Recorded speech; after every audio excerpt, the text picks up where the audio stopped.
majalah atau koran online. Dan penulis yang di Jiplak itu bukan sembarang, jadi ada penulis yang pada terkenal gitu loh. Jadi itu memang jadi masalah ya, jadi ramai sekali.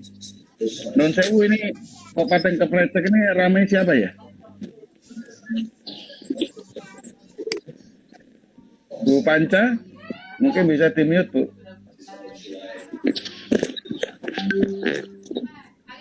Mohon yang lain mungkin sementara di-mute dulu ya. Kenapa Pak? Nggih. Mohon di-mute dulu suaranya. Nggih. Oh, nggih.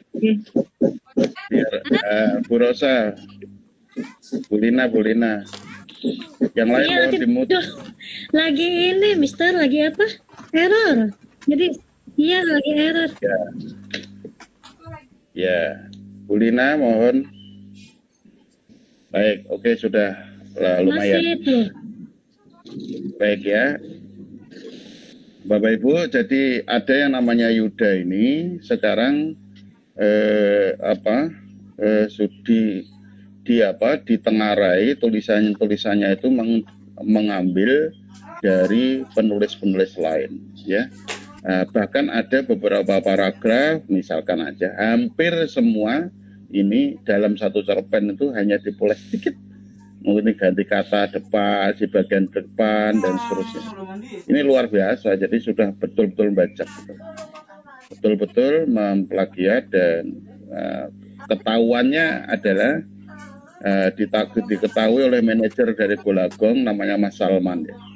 Kebetulan begitu hari pertama dimuat ini, saya langsung telepon Mas Golagong apa yang terjadi itu. Sampai ternyata betul anak ini memang sedang berakrobat dengan dirinya sendiri, dan ini otomatis nama dia repot ini habis deh. Karena memang akan satu buku full itu berupa tulisan yang plagiat, dan ini mereka yang tulisannya diplagiat sudah berencana untuk mempolisikan, dan ada yang menghubungi orang tuanya, yakni ibunya ini sudah beberapa saat tidak berkontak dengan ibunya anak ini. Jadi sekarang kasihan, dia sekarang di jalur hukum kayaknya begitu, karena tidak sedikit satu calon buku, dan akhirnya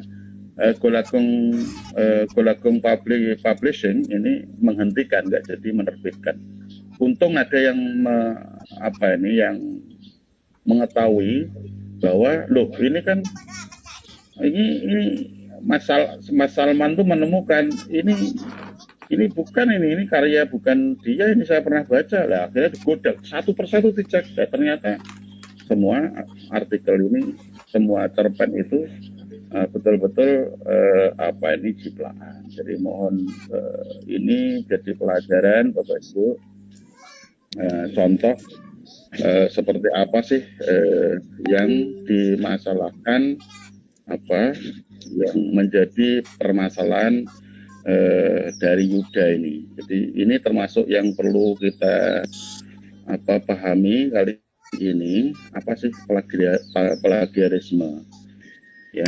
Ini mohon sekiranya nanti untuk pemahaman saja, supaya kita tidak sampai meniru atau katakanlah mencoba meniru ke depan. Oh ya, tadi malam sudah saya share, itu bahkan lebih kenceng lagi sekarang.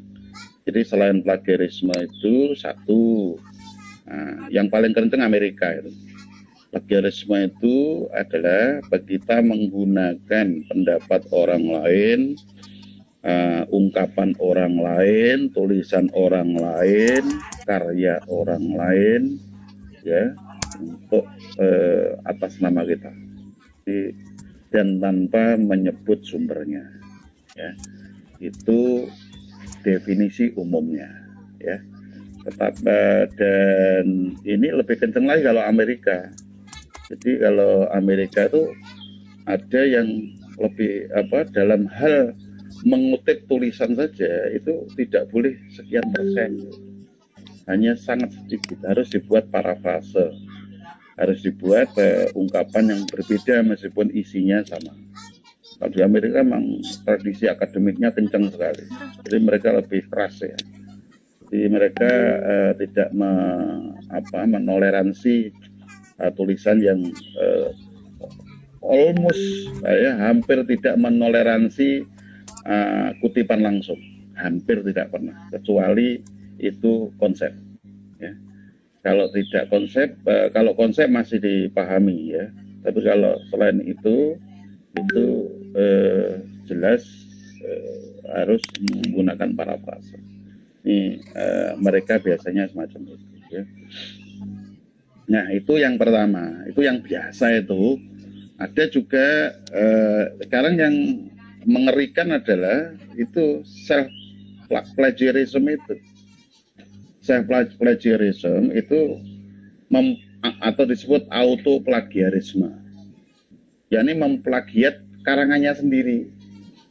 Jadi aneh-aneh sebenarnya, tapi karena sudah ada aturan main publikasi internasional dan bisa ngecek itulah, akhirnya ada dikencengkan itu oleh Pak Saukah di Kompas, itu ditegaskan lagi. Memang dalam aturan semula belum ada karena waktu itu masih bingung orang-orang. Tapi dalam praktik itu sudah dijalankan Bapak Ibu. Jadi mahasiswa kami itu sudah pada Turnitin. Jadi di UNESA sudah bertahun-tahun itu pakai untuk ngecek keaslian itu, dan mahasiswa mau maju skripsi atau mengumpulkan tugas kalau lebih dari 20% similarity checknya itu ditolak. Semakin sedikit makin bagus. Jadi kalau saya menerima tugas mahasiswa lalu dicek ternyata di situ muncul hasil similarity, ada kesamaan atau kemiripan dengan yang lain, dan itu ditunjukkan sumbernya dari mana langsung. Jadi anggap aja Bu Rosa ya ngomong tentang mengupload tentang kemarin Bu, puisinya dengan yang terbaru Bu, yang haiku aja lah, yang haiku itu. Yang haiku. Yang haiku itu diupload misalkan, jreng. Yeah. Kemudian tiba-tiba ada orang, saya misalkan, yang mengutip satu baris, satu bait dari situ, jret. Itu misalkan nggak ada perubahan apa-apa, itu muncul di situ ada tandanya warna merah begitu, warna merah atau kuning atau hijau di tulisan saya nanti muncul ketika dicek Turnitin, langsung ketemu Rosalina di webnya apa. Sehingga kalau diambil itu tidak sesuai etika, ya langsung bunyi semua itu cendung begitu. Nah itu kalau di bahasa Inggris sudah cukup lama kami menerapkan itu. Kebetulan kaprodi kami, kajur kami sangat sadar, dia lulusan Amerika. Arek-arek ya tangisan kalau belum pernah begitu. Itu kalau belum di bawah 20 nggak boleh ujian, harus di bawah ya. Itu orang lain. Sekarang sesuai Pak Ali Saukah itu ada juga self plagiarism. Nah, jadi memplagiat miliknya sendiri. Sajane ya aneh semula itu. Ya diprotes dulunya itu. Karena itu belum ada aturan secara nasional, secara persisnya kata Pak Ali Saukah. Nah, tapi sudah dijalankan loh itu. Yakni begini ternyata patokannya, kalau seseorang sudah mempublikasikan. Bu Rosalina sudah mempublikasikan haiku. Nah, sudah dipublikasikan di web atau di blog. Nah, tiba-tiba dalam tulisan yang baru, ya, itu dibuat lagi, dikutip tanpa mengutip dulunya sumbernya dari mana. Itu sudah warna merah. Sudah berwarna itu sudah. Ini ngutip Rosalina, jadi mengutip diri sendiri. Gitu. Jadi kata kuncinya adalah karena sudah dipublikasi. Dan karena sudah dipublikasi, itu otomatis bisa online dan bisa menyantol kemana-mana, itu maksudnya. Itu Bapak Ibu, kalau kita kata kuncinya menurut Pak Saukah tadi juga begitu, saya juga sepakat begitu. Dan saya sudah mengalami gak pisan pindo. Jadi artikel itu sudah terlanjur tak tulis, saya kutip sak paragraf lu. Ternyata ada dalam tulisan saya terdahulu. Sehingga saya nanti kalau misalkan saya ngutip diri saya sendiri di blog itu, ya mungkin tentang apa ya, hidup ikhlas begitu ya. Saya harus hati-hati juga, nanti lah parafrase jangan-jangan. Minimal saya akan nyebutkan sumbernya dari mana. Gitu. Jadi Bapak Ibu, kata kuncinya saya kira sederhana saja. Satu, plagiat. Yang kedua, auto atau self plagiarism, auto plagiarism. Dua itu memang kata kuncinya yang pertama maupun yang kedua ini tidak bisa tanpa menyebut sumber, ya. Tolong ini harus menyebut sumber, ini yang paling selamat begitulah. Yang paling jos lagi, kalau kita ini kan tulisan populer. Tulisan populer itu ya rotok nyantai-nyantai ya. Karena memang tidak banyak berkecimpung dengan apa itu citasi dan atau referensi. Tapi nanti kalau sudah di online kan, itu ya jadi apa ya, punya konsekuensi tersendiri mungkin. Hati-hati suatu saat kalau mengutip dari sana. Itu saja. Kalau orang lain kan jelas aman kan. Ya, apalagi blog Bapak Ibu nanti yang sudah berbayar itu ya, untuk keren titik itu ya. Nah, mereka kalau dibuat karya ilmiah jadi dipercaya kalau blognya itu tidak gratisan, katanya begitu. Nah, banyak yang komentar ya, tulisan saya ketika di blogspot begitu, tulisannya apik Pak, sumbernya belum com, jadi belum ID. Gitu. Ya udah saya buat ID atau com gitu ya, sebentar lagi gitu. Ya gitu ya. Jadi garis besarnya Bapak Ibu, yang paling aman karya tulis kalau non fiksi itu upayakan membuat sumbernya seperti apa supaya halus. Kalau Bapak Ibu supaya halus, kalau mengutip jangan ngutip langsung terus dibuat footnote atau endnote, tulisan di bawah itu atau catatan kaki atau catatan belakang, endnote ya. Jadi hanya tulisan 1, 2, 3, 4 itu kan nggak ngetoro, nggak bagus ya. Yang kedua, kalau menulis fiksi, karena menulis fiksi itu super hati-hati. Bapak Ibu jika harus memberi kutipan sama, Bapak Ibu perlu membuat footnote atau endnote. Apa ada novel yang ada footnote-nya? Ada. Kalau nggak percaya, datanglah, itu ada novel yang ada kutipannya seperti ilmiah milik Budi Dharma, itu ada ya Bapak Ibu. Jadi di sana ada karya yang ditulis seperti menulis karya ilmiah. Tapi tentu saja begini, jadi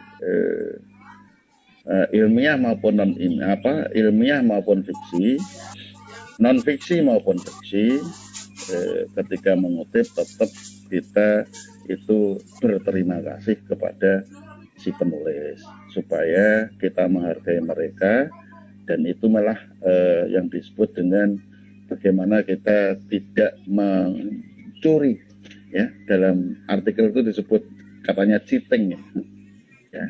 Jadi cheating, merampok, menutupi dan bahkan betul-betul mencuri secara licik ya, kalau kita menggunakan tulisan orang lain untuk kita sendiri.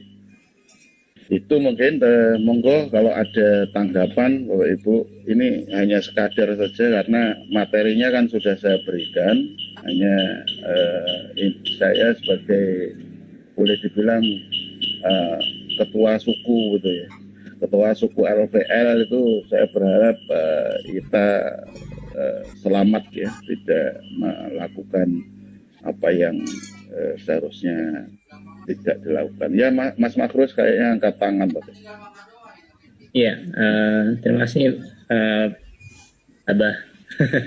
Assalamualaikum warahmatullahi wabarakatuh. Wassalamualaikum warahmatullahi wabarakatuh. Waalaikumsalam warahmatullahi wabarakatuh. Ini Pak Khairi, saya ini kebiasaan menuliskan itu kan berdasarkan ngambil fakta dulu ya. Nah, ngambil fakta itu biasanya saya nyari data itu di internet. Berarti setiap data itu harus dimunculkan meskipun kita merangkum ya dari data yang internet yang kita baca itu, berarti tetap harus dimunculkan sumber rangkumannya dari internet, dari web apa gitu, tetap harus dituliskan ya Pak ya. Ada baiknya begitu. Sebaiknya gitu Mas, apalagi nanti kalau sudah dibukukan Mas. Draft ini lah saya guyon Mas. Ngedraft begini saya guyon yang grup itu belum kalau jenengan sudah dimasuk ke web atau di blog, ada baiknya tertib ya, kecuali memang refleksi Mas. Nah, kalau disebutkan saja, kalau Amerika kencengnya begini lah Mas. Misalkan begini, dengan menyebut nama tanpa diberi sumber bukunya aja bermasalah kalau di Amerika. Jadi menurut Maslow, nggak ada kutipan langsung atau apa, tapi nggak disebutkan buku apa atau halaman berapa, itu bagi mereka masih plagiat itu. Ya. Padahal itu sudah menghargai menyebut nama ya. Ya. Tapi kalau tulisan-tulisan refleksi kita secara umum itu memang no problem. Secara umum kita itu tidak masalah, saya lihat itu. Cuma nanti kalau akan diabadikan masuk dalam buku atau apa, atau mungkin blog yang ada baiknya disisipi lah. Ya.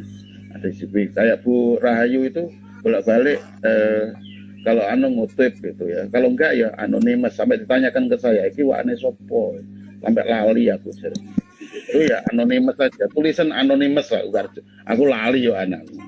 Jadi kan saya terbiasa bikin apa ya status pagi itu, mbak Melayu kok ada status yang bagus tak ya kayak begitu. Jadi gitu Mas, kayaknya ketika diabadikan dan suatu saat memang harus dibaca banyak orang, saya sarankan mungkin perlu catat ya, minimal itu menyebut namanya kalau untuk populer ya. Kalau ilmiah ya itu wajib Mas. Nah, WDW kan tulisan populer itu ya. Sementara populer masih rada anteng lah ya. Kalau apa karya sastra kecenderungan untuk dibaca makanya memang banyak karena kan pemikiran, tapi kalau sudah perkata itu sama lah itu ya bahaya, itu pasti jiplak itu seperti yang dilakukan Yuda itu. Nggih, monggo yang lain. Nggih, matur nuwun penjelasannya. Nggih. Monggo saling berbagi. Pak Hamim pun sudah sampai di lokasi. Di terminal lokasi. Masih akan berlanjut nanti jam 12. Oh gitu. Menarik itu memang Mas Khairi yang diangkat oleh Jawa Pos itu di halaman pertama sudah 3 hari ini ya, turut-turut. 2 hari aja. Kemarin sama lusa ya. Ya 2 ya, betul 2 hari. Ya. Dan rupanya memang kalau ditelusur-telusur itu anak muda asal Belitung ini sudah pada tataran akhlak gitu ya. Ya, betul. Ada temuan awal dari redakturnya Gong itu menyampaikan bahwa itu plagiasi, diganti. Ternyata gantiannya juga plagiasi, kan begitu ya. Betul, plagiasi, dan yang diplagiasi langsung bengok itu. Betul. Nah, persoalannya sekarang ini pengalaman Kang Khairi. Saya mengawali jungkir balik dengan anak-anak karena guru saya ya. Saya mulai dulu di SMP Negeri 12 itu sekolah favorit Surabaya. Anaknya pinter-pinter. Namun ketika diajak, waktu itu saya awali dengan mengomentari berita pembangunan kota Surabaya. Kebiasaan yang tidak terkontrol untuk mengutip pendapat orang tanpa sungkan-sungkan, tanpa malu, itu kalau dibiarkan terjadi pembiaran begitu, mohon maaf ya saya nggak memunculkan wajah, nggak apa-apa dulu ya Mas Heri ya. Nggih, monggo. Fotonya ketok wis. Fotonya kelihatan. Kayak wali kota. Pas saya foto wali kota. Tak ketone dulu. Lah, itu kembali memang kita yang punya kesempatan ketemu dengan anak-anak, ada proses panjang memang yang harus kita lakukan. Dan itu dirasakan oleh anak-anak ketika mereka sudah di SMA, sudah mereka mengapresiasi. Apalagi perguruan tinggi. Begitu. Jadi kita harus telaten-telaten ketika kita tahu bahwa itu memang mengambil karya orang lain, lalu diajak anak itu untuk yang tertarik apa dari yang kamu ambil ini. Coba kamu ambil. Nah sekarang kamu kata-katai sendiri. Kata-katai sendiri. Proses itu memang harus telaten. Jadi koreksi tulisan anak-anak itu mestinya 2 jam selesai, itu tidak selesai. Satu kelas waktu itu 48 ya tahun 90-an itu. Tidak cukup waktu 2 hari untuk ngopeni anak-anak seperti itu. Dan ternyata kebiasaan seperti ini terjadi sampai sekarang. Bahkan yang baru saja di tempat saya sekarang, anak-anak itu ada kesempatan membuat nobar, Mas. Nobar, Kang ya. Nobar itu nulis bareng. Nobar, ya. Jadi pakai aplikasinya Google itu, Mas. Nobar, nulis bareng. Loh, itu jelas-jelas ada puisinya. Sudah sangat gampang orang menerka itu karyanya Gusmus, ditulis, diakui sendiri begitu. Nah proses ini di pendidikan memang kesempatan emas untuk ini. Kalau seperti ini nak, ini namanya tidak bisa langsung begitu sih. Ya diproses tadi, prosesnya kalau ini ngutip karyanya orang caranya begini begitu. Di antaranya mungkin pembiasaan ini yang perlu dibangun. Yang kebetulan kita yang berkecimpung di dunia penggembalaan di sekolah itu. Sehingga kalau pembiaran memang ya Kopas itu lah penggawaian paling cepat itu. Gitu. Paling gampang. Iya, tanpa mengindahkan anugerah Tuhan kita dikaruniai berpikir, berasa dan sebagainya. Di antaranya diskusi kita saya awali begitu, Kang Hoiri. Jadi itu sebenarnya tidak hanya di sekolah sih, bisa dilakukan, terutama anak-anak muda yang kita harus garap memang gitu. Yang kota RPR yang muda-muda jadi kan. Nggih, makasih. Nek aku umurku sih 37, Mas. Ya, aku 27. Oh iya wis kalah nama ngono.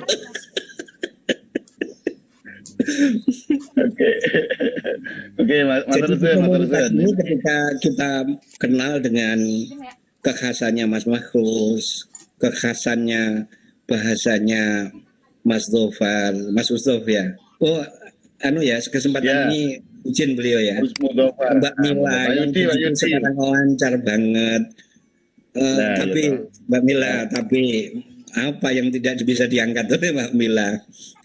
Kemudian Bu Giarti yang begitu lancar banget dengan lincah itu, kita akan mengenal karakter. Sebenarnya kalau kita sudah banyak membaca, cepat anak itu, ini tulisannya siapa ini diambil, cepat terasa itu. Iya, begitu sementara diskusi kita. Matur suwun. Jadi kita perlu mengawal ya. Kalau mengawal orang lain itu mungkin bisa, berarti harus juga mengawal diri sendiri. Betul. Ya, Bapak Ibu. Kemarin saya pesankan mengawal diri sendiri kadang-kadang. Betul, harus menolong diri sendiri. Jangan sampai melakukan kopas sak senengi dewe ya. Harus mengawal dirinya supaya tidak melakukan itu. Baik, mungkin ada yang nambah? Bu aja mungkin. Bu, sampai ngomong loh emang. Baca Asuti. Halo? Oke, Mas Yudi. Pak Yudi. Ya, Pak. Terima kasih Pak Kori. Assalamualaikum warahmatullahi wabarakatuh. Waalaikumsalam warahmatullahi wabarakatuh.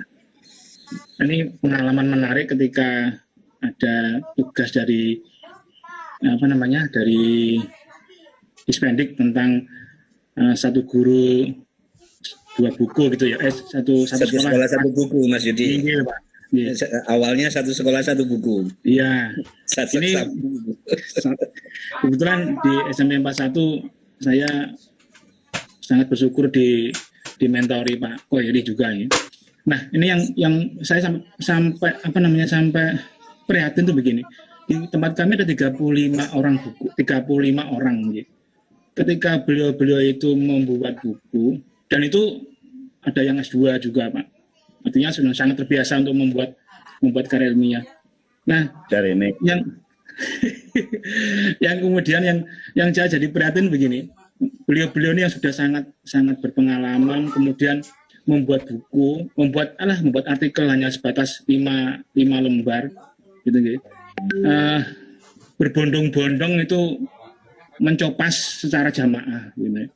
Kebetulan saya tahu persis karena saya yang mengedit, terus kemudian mengganti kalimatnya, ini benra podo karo yang dicopas sih piye kan begitu. Berhari-hari bermalam-malam saya membaca catatan itu.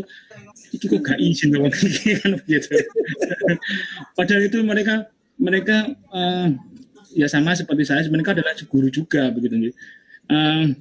Di tempat kami perpusnya juga saya sangat bangga di perpus Mas Abdul karena punya buku yang dengan cara bagaimana bisa mengisi tidak buku-buku yang zaman-zaman kuno begitu Pak. Jadi buku-buku yang baru bisa diisikan di situ. Nah, yang mengisi itu yang membaca hanya saya sama Pak Mudofar ini. Jadi kami munding setia di perpus itu. Sehingga ketika dapat buku begitu ya, dapat buku dari atau kepala-kepala kami dapat cara bagaimana sehingga dapat buku yang seharusnya belum bisa masuk tapi ternyata bisa masuk di situ. Nah, yang memfilter ini buku cocoknya tinggi mana tinggi anak-anak ini cocoknya untuk guru dan seterusnya. Jadi saya hanya judulnya misalnya dari pengarangannya saya sudah tahu misalnya bukunya buku-buku yang kayak Dan Brown itu kan gak pantas dibaca untuk SMP kelas 1 sampai kelas 9 ini gak pantas begitu ya. Tapi dapat Dan Brown, dapat yang Harlequin, model-model Harlequin gitu, dan itu jumlahnya banyak. Yang membaca akhirnya juga saya begitu. Nah, teman-teman saya yang seginian banyak itu tidak punya keinginan untuk mengupdate pengetahuan membacanya. Nah, akibatnya ketika ada tugas seperti itu, mereka tanpa malu gitu tanpa malu mencopas begitu. Nah, kebetulan yang jadi editornya epok-epok dari editor ini bingung Pak mengganti bikin itu jelas-jelas.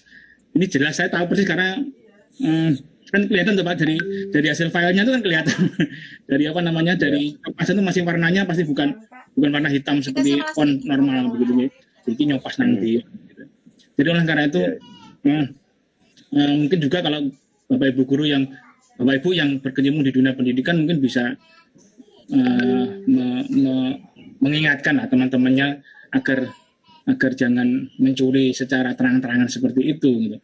Kan akhirnya kan kita jadi malu kita mengingatkan anak-anak kita ya maling juga kan begitu. Dan lebih parahnya lagi guru-guru bahasa yang seharusnya punya kemampuan menulis kalimat yang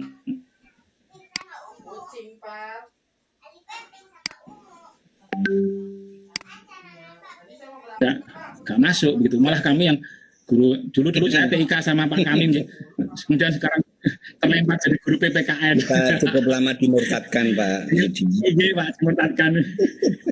Kemudian sama Pak Mustofar itu guru agama gitu. Kami hanya 2 orang itu, yang lainnya yang guru bahasa itu malah kurang mampu untuk membuat tulisan yang menarik. Oleh karena itu berawal dari kita dulu, lalu kemudian mungkin sebelah kita diingatkan agar maling tapi aja teman-teman kan begitu, seperti itu. Jadi seperti itu Pak Wari. Karena bagi saya memang mencopas itu memang maling itu, sungguh itu bagi pribadi kan kalau dibaca dan kemudian kelihatan kan ya malu kan begitu. Apalagi dilalah buku kami Pak Amin kan jadi juara 1 Surabaya. Sampai berkali-kali saya baca ada nggak ya kalimat yang dicuri dari orang lain gitu. Kok dilalah kok pas menang begitu. Ikan sing salah buka gitu. Saya berhari-hari sampai ketakutan gitu. Kalau ada tuntutan ada dan seterusnya betapa malunya gitu kan. Terus buku terbaik ternyata hasil cek-cekan ini seperti itu, hari plagiarisme yang membabi buta gitu. Nah, untungnya dari beberapa teman itu saya tanya ini ada nggak sumbernya? Ono Bang. Ngarang dewe apa nyontoh? Ngarang dewe kan. Karena begitu menang terus kemudian diekspos, diberitakan di mana-mana terus akhirnya ada yang ini saya ngarang kan, betapa malunya itu hancur dah kita. Jadi begitu dulu Pak Heri. Terima kasih Pak Yud sharingnya ya. Ini SMP 41 ini termasuk semangat, terutama maksud saya adalah Pak Yudi sama Pak Dofar. Kadang-kadang Kang Emko itu. Iya, kadang-kadang itu karena Bu Hanifa. Kalau Bu Hanifa muncul, itu ya ada yang ngikuti. Kalau Bu Hanifa gak muncul, kepala sekolah muncul, itu ada yang ikut berkomentar atau posting. Tapi kalau beliau tenggelam, ya yang ngisi grup ya ini Pak Yudi sama Pak Dofar. Itulah mengapa saya japri kalau pengen hidup, ayo ke RVL saja. Jadi sekalian, karena nggak berkembang nanti, saya yakin itu. Ya, jadi itu. Jadi Bapak Ibu, pesan dari Pak Yudi bagus. Mungkin ada baiknya dimulai dari kita. Kita menjadi virus baik dalam terkait dengan karya orang lain. Jadi artinya kita menghargai beliau-beliau para penulis itu bukan hanya didoakan, tetapi ketika mengutip ya kita mesti jujur ya, supaya ada fairnya itu ya. Oh iya, mohon maaf, menulis itu bukan nggak peduli dari jurusan bahasa Indonesia Pak. Wong jurusan bahasa Indonesia searat-arat raiso nulis ya pirang-pirang. Terelia itu orang akuntan ya, bukan jurusan bahasa, bukan sastrawan. Nggih. Boleh dicek. Mas Darwis itu akuntan dari UI itu. Nggih. Dan bisa dicek para pemenang hadiah Nobel dunia itu hanya sedikit yang orang bahasa. Yes. Jadi mereka adalah ada dokter, ekonom, macam-macam itu. Jadi yang murni orang bahasa itu nggak banyak. Jadi memang penulis itu melintasi batas. Yes. Ya kalau dibiasakan, insya Allah ya bisa. Di ruangan ini, di rumah kita ini sudah pada membuktikan insya Allah ya. Saya mengamati ya, mohon maaf ya, saya mengamati Bu Nuraini itu, progresnya cepet ini, selamat Bu Nuraini ya. Saya tahu sejak awal, saya tahu tulisan Bu Nuraini sejak awal. Mas Febri saya sebut aja. Mas Febri itu saya mengawali sejak awal. Saya tahu seperti apa Mas Febri itu. Sekarang kan enak, jos ya, Mbak Mila dan Mas Febri kan enak, sono guyone bareng. Iya. Tulisannya itu seseorang yang sudah bisa memunculkan bukan hanya yang datar-datar, ya ada guyonan, ada filosofinya, ada macam-macam. Itu berarti sudah mengisi tulisan itu dengan makna-makna tertentu. Kalau masih kenceng-kenceng itu syariah menulis ya. Ya jadi levelnya syariah ya. Kalau setelah itu diangkat anatorikohnya begitu, kemudian ada hakikatnya. Nanti isinya itu masih nulisnya sambil guyon-guyon, isinya itu bermakna sekali ya. Kira-kira semacam itu. Ada yang nambahi Bumin, mungkin pengalaman Bumin gimana tuh?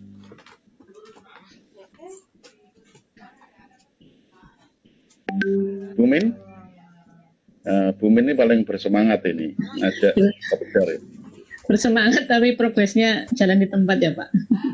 Ya kemarin Pak Yudi menyampaikan pertanyaan seputar plagiarisme, terus saya langsung menyambut juga kepingin tahu gitu Pak. Kemarin ikut pelatihan menulis artikel di Rumah Kreatif Wadas Kelir. Alhamdulillah saya termasuk yang paling kecil angkanya yang dicek dengan alat biaya plagiarisme itu. Bagus. Selamat. 24 Pak, 24. Terus pembimbingnya Pak Heru itu mengatakan diturunkan paling tidak 5 supaya menjadi 19 itu. Ternyata kalau saya memang menulis terutama ini Pak, terutama untuk yang mengopi pendapat orang yang saya belum bisa untuk menghaluskan supaya tidak benar-benar kopasnya gitu. Jadi ada apa namanya tadi Pak? Parafrase ya. Itu yang saya perlu berlatih supaya. Nah, betul. Itu jadi tambah acara ini jadi tambah ilmu saya Pak. Terima kasih. Parafrase itu juga bisa kalau bahasa Inggris boleh ada aplikasinya online Bu. Parafrase, paragraf itu masukkan nanti parafrase. Iya. Cuma ya harus kita cek sendiri dengan kemampuan bahasa kita. Nanti kalau masuk manut mesin ya kita punya sendiri kan. Jadi artinya kalau kita sudah punya tulisan boleh dicek juga. Oh ini benar tidak begitu. Makasih Pak. Terima kasih Bu. Jadi sebentar lagi nanti akan sedikit ini persennya ya, jangan sampai 10 di bawah 10% gitu ya. Kalau yang lebih kecil lagi adalah tulisan refleksi ya Pak Ibu. Tulisan refleksi itu masih sedikit sekali persentasenya. Atau pengalaman kayak tulisannya Bu Hernawati itu yang ngurus surat itu Abi itu ya gak motif konti ora apa-apa. Yes, pengalaman ngurus iku. Nggak ada itu motif dari mana. Paling hanya nama-nama dari lembaga-lembaga itu yang nanti berwarna hijau. Tapi kan kecil itu. Atau surat keputusan presiden atau apa itu ya, itu barangkali ada. Tapi kan nggak bisa itu, memang harus ada. Ya. Kalau pribadi tulisan-tulisan yang reflektif sendiri yang personal begitu. Ya tentu sedikit sekali similarity check-nya. Bunyai Wafi, ada tambahan dari Lamongan?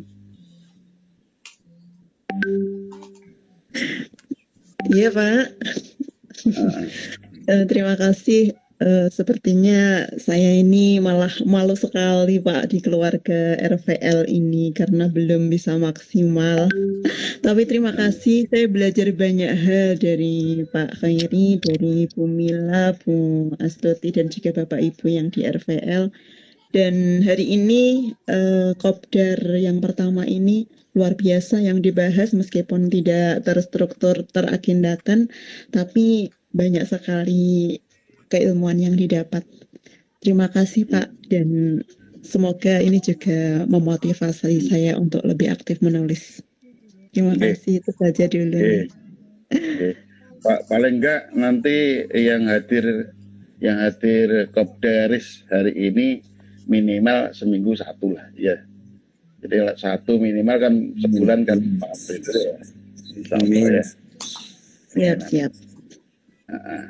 Saya pantau tapi hari-hari ini sudah luar biasa, 15, 16 belum ada dalam sepanjang sejarah. Gara-gara artinya itu buku itu ya. Nanti entah 5 terbaik, entah 7 terbaik nanti. Saya lihat nanti. Lihat aja nanti ya. Mudah-mudahan bersemangat ya. Nanti untuk berikutnya pas kopdar nanti sangat boleh jadi ada hadiah juga nanti khusus gitu ya pada kriteria tertentu nanti biar nanti saya buatkan secara khusus.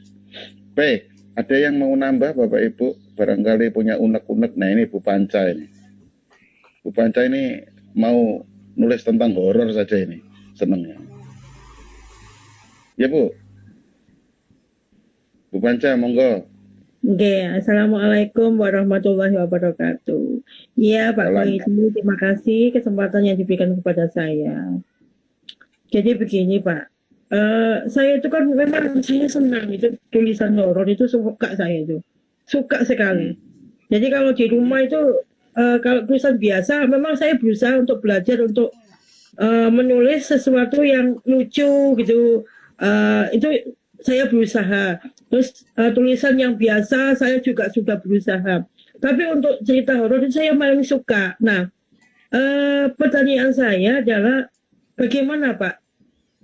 Apakah saya itu sudah mulai bisa menulis menurut pandangan Bapak itu bagaimana? Itu yang pertama. Jadi pandangan Bapak tentang tulisan saya itu bagaimana sih? Apakah tulisan saya itu bisa diterima atau tidak? Karena saya kan melihat ukuran saya itu bisa atau tidak kan dari reaksi teman-teman. Bagaimana sih saya kasih ini? Bagaimana ini? Karena bagaimanapun juga saya ini kan masih belajar Pak. Jadi sana sini yang masih kurang saya itu. Saya tahu saya itu masih belum bisa gitu loh. Belum bisa seperti teman-teman yang lain yang penulis-penulis hebat. Saya ini masih belum apa-apa gitu loh Pak. Jadi itu yang pertama. Terus yang kedua itu begini Pak. Saya itu saya itu pengen membuat buku. Tapi syarat untuk membuat buku itu bagaimana? Paling tidak itu tulisannya berapa kali yang saya kumpulkan untuk membuat buku. Terus nanti kalau sudah membuat buku itu saya harus kerjasama dengan siapa gitu loh.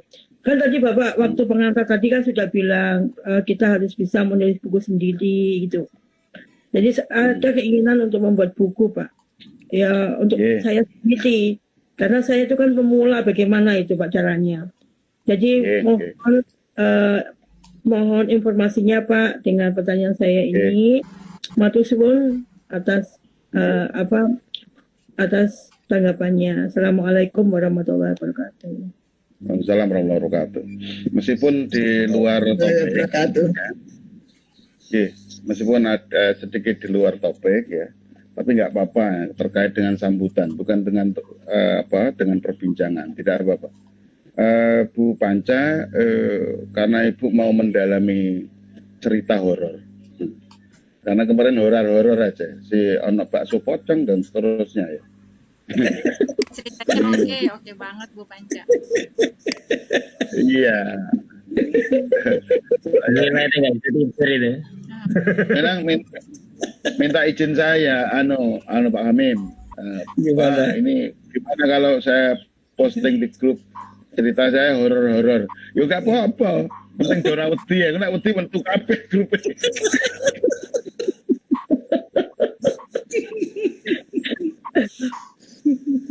Yang tahu cuma bilang. Oke, mobil ada ya. Bapak Ibu non sewu, cerita itu horor atau komedi ya. Itu kan tragedi, komedi, itu kan alirannya. Jenisnya itu nuansanya sedih dan menakutkan. Kalau aslinya tetap cerita. Jadi kalau cerita berarti Bapak Bu Panca perlu memenuhi unsur-unsur elemen intrinsik cerita. Dan banyak yang salah memahami bikin cerpen itu seperti hanya dongeng A sampai Z.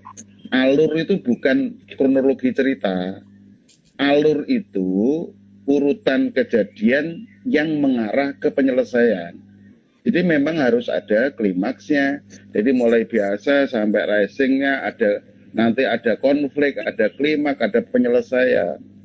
Nah, itu orang memahaminya tidak, itu urut mulai berangkat ke koma tekan masjid misalkan. Cuma deret begitu saja. Tapi namanya alur bukan begitu. Plot itu bukan itu.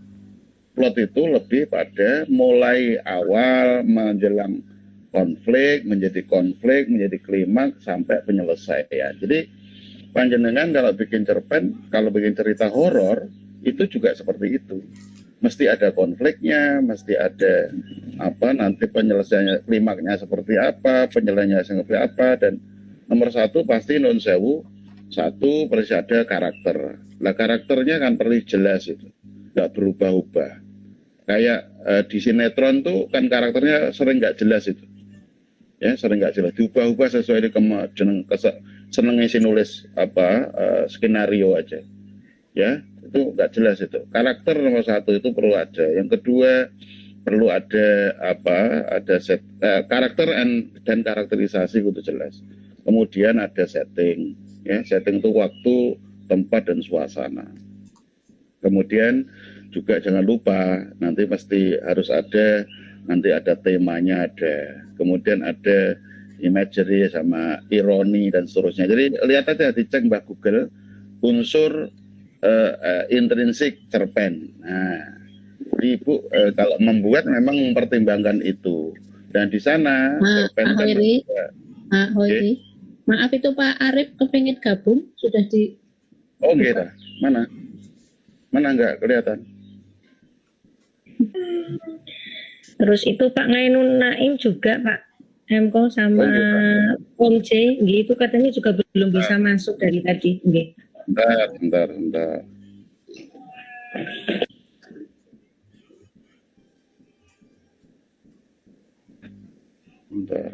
Mana ya? Saya malah bingung ini. Oh iya, sebentar.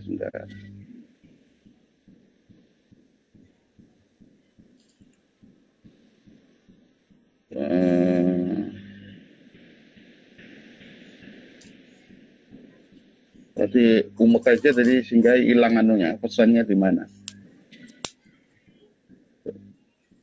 Bagaimana bisa menambahkan ini? Jadi jejaknya nggak kelihatan Bu, soalnya Bu. Biar ngulang. Apa biar lagi masuk lagi biar lagi.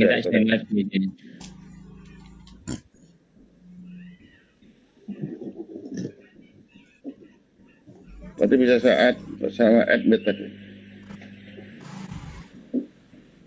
Bentar.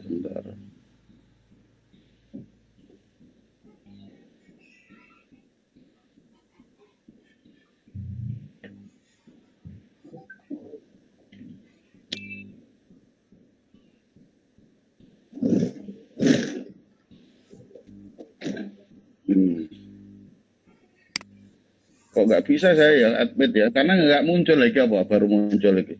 Ini baru mulai masuk Pak. Pak Arifnya baru mau masuk. Ya. Nah. Ya sudah saya tambah. Sudah masuk.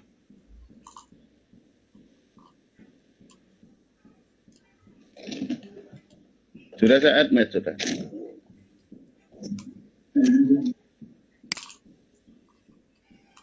Ya, itu toh Pak. Asafi'iyah itu nggih. Sepertinya iya Pak. Pak Arif. Ya sudah masuk. Jadi baik. Nanti aja kalau muncul lagi. Ini saya tidak bisa menambah kalau tidak ada tanda muncul apa itu permintaannya. Tinggal admit gitu aja. Saya kan agak gaptek tuh. Nah itu. Oke. Kalau Mbak Mila, terbiasa ngurusi begini. Kalau saya nggak bisa ya. Oke. Itu Bu Panca nanti mohon menambah tolong cari timbang Google elemen atau unsur intrinsik cerpen. Jadi di sana ada, terus itu berarti diterapkan waktu menulis cerpen. Jadi, jadi tokohnya siapa saja, di Pak Ngainun Mabu, misalkan Yutun sama Dul Gemu, misalkan gitu.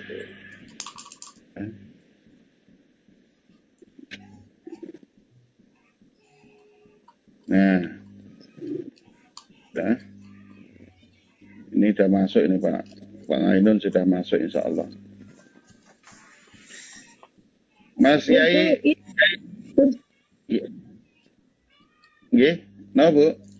Nggih, untuk untuk membuat buku sendiri itu apa saja ya? Oke. Yang dipersiapkan? Pertama tadi mohon mungkin teman-teman lain yang sudah gedung bikin cerpen, ada baiknya mengingatkan diri sendiri bahwa cerpen itu memang bukan sekadar cerita, bukan cuma dongeng ya, tapi di dalamnya harus dikawal karakterisasinya seperti apa, gurita yang masuk.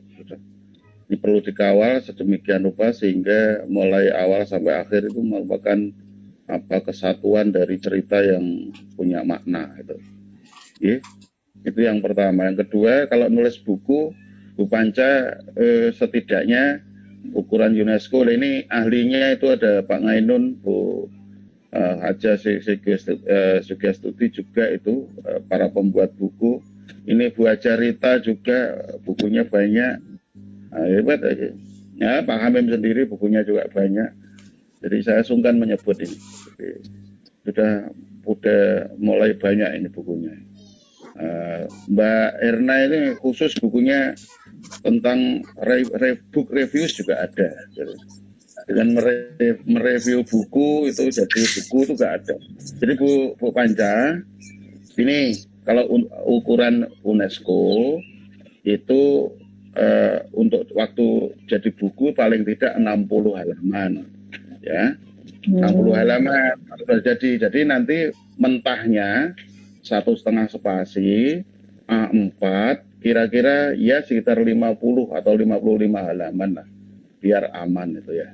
Jadi kalau bukan ukuran A5 biasanya, nah itu kalau ini A4 buat aja sekitar 53 to 55 halaman, 1,5 spasi.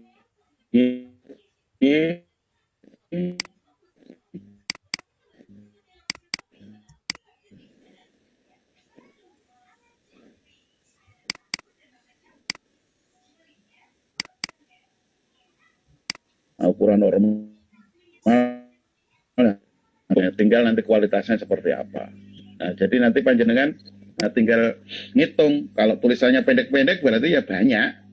Kalau tulisannya pendek-pendek cuma 4 paragraf gitu. 4 paragraf cuma 1 halaman, mundur titik. Itu berarti nanti untuk ketemu 55 ya jenengan hitung kira-kira 2 bulan itu baru selesai. Tapi kalau tulisannya cukup panjang, di sini misalkan tulisan cukup panjang itu ya Mas Makros ya. Jangan dikira saya nggak ngamati. Jadi Mas Makros, Bu Sri Rahayu, itu apalagi Pak Hamim tulisannya panjang ya. Tulisan panjang-panjang itu ya mungkin cukup katakanlah 15-20 artikel cukup. Jadi nggak usah panjang ya. Tapi kalau yang Mbak Mila itu tulisannya kan pendek-pendek. Ya, Mbak Mila itu mau menulis spesialis pendek. Artikelnya pendek-pendek. Karena masih ngedraft. Nanti kalau sudah jadi buku kira-kira akan ditambah. Jadi Bapak Ibu kalau nulis di WA atau di blog itu nggak apa-apa untuk sementara begitu. Nanti kalau mau disusun buku jenengan nanti nambahi. Jenengan lengkapi dengan ambil kutipan sana, jupukne hadis, jupukne Quran misalkan aja. Ambil kutipan dari bukunya Pak Ainun, ambil dari kutipan dari bukunya Bu Sugiastuti, Pak Hamim atau Bu Rita. Ya, dikutip dari sana berotok kenceng titik itu, berotok keren. Sambil apa?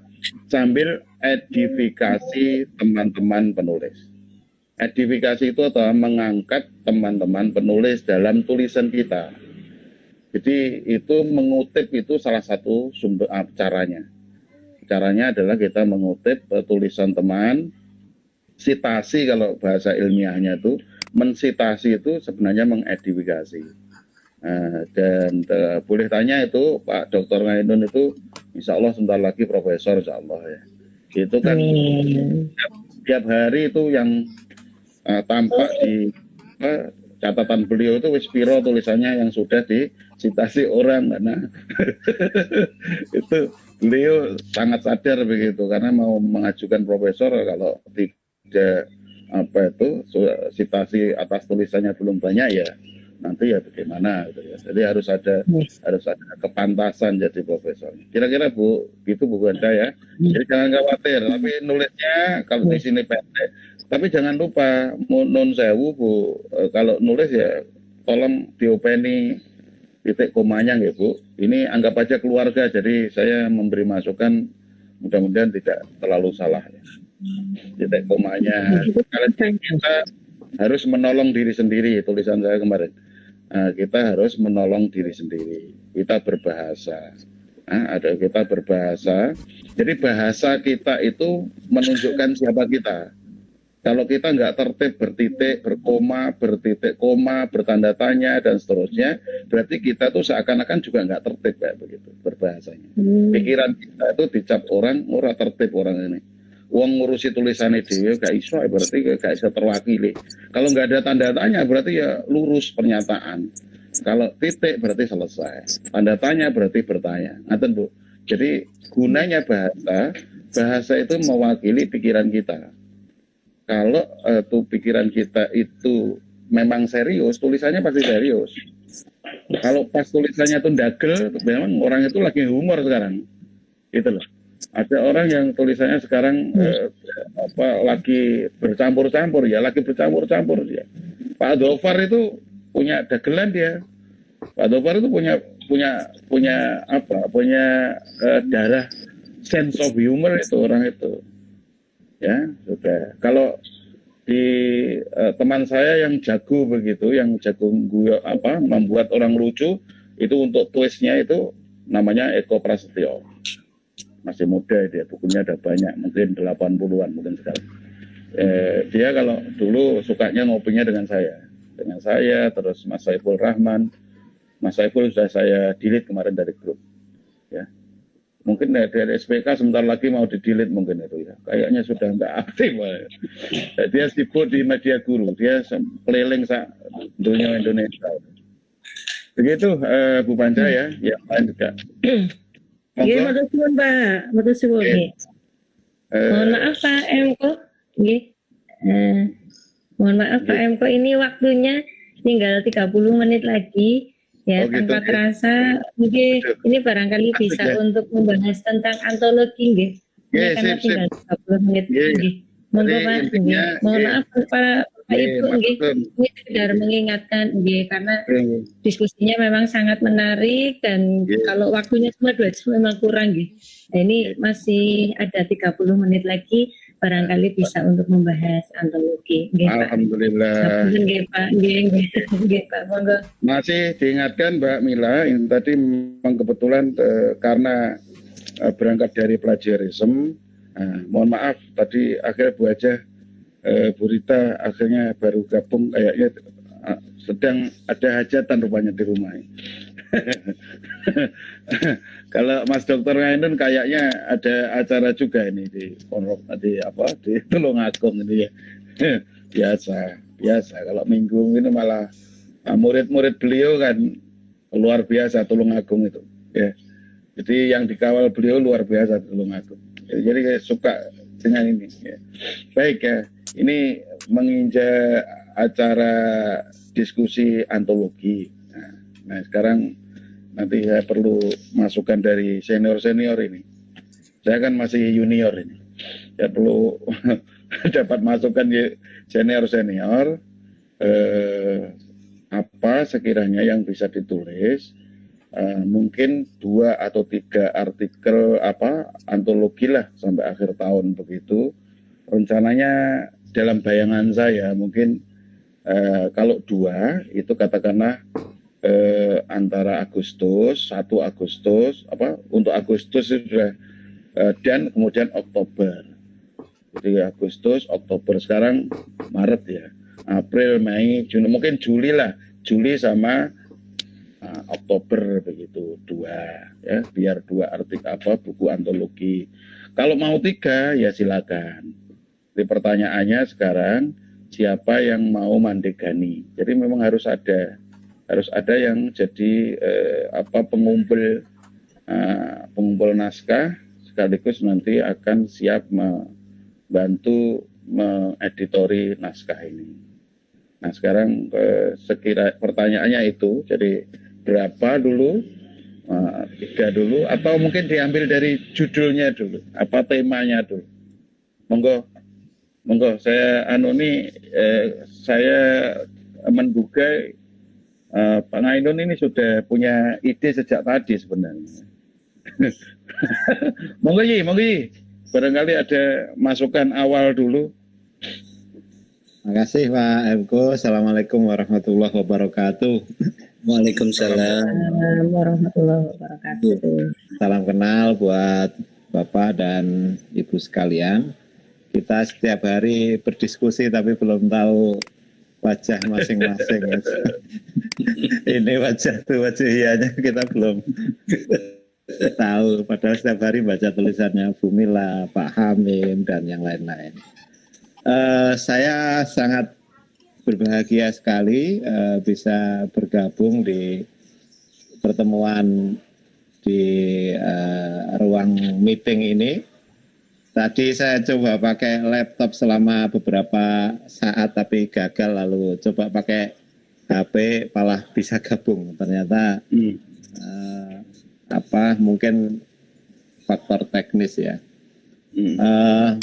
Menyahauti usulan Pak Emko, saya kira sebenarnya ada banyak yang bisa kita tulis ya, ada banyak yang bisa kita tulis, dan saya kira kita menemukan, kalau saya baca di di tulisan Bapak Ibu sekalian yang setiap hari memenuh sesaki grup dengan tulisan gitu ya, dan saya selalu berusaha untuk mengunjungi walaupun mungkin tidak sangat intensif membaca satu persatu, tetapi saya melihat misalnya usul saja Pak Emko, 50% anggota RVL ini kan guru, itu yang saya cermati ya, 50% anggota itu guru. Kemudian 30% dekat dengan guru, gitu kan. Yang 20% itu pernah jadi guru atau jadi murid. Sir-sirane guru. Ya.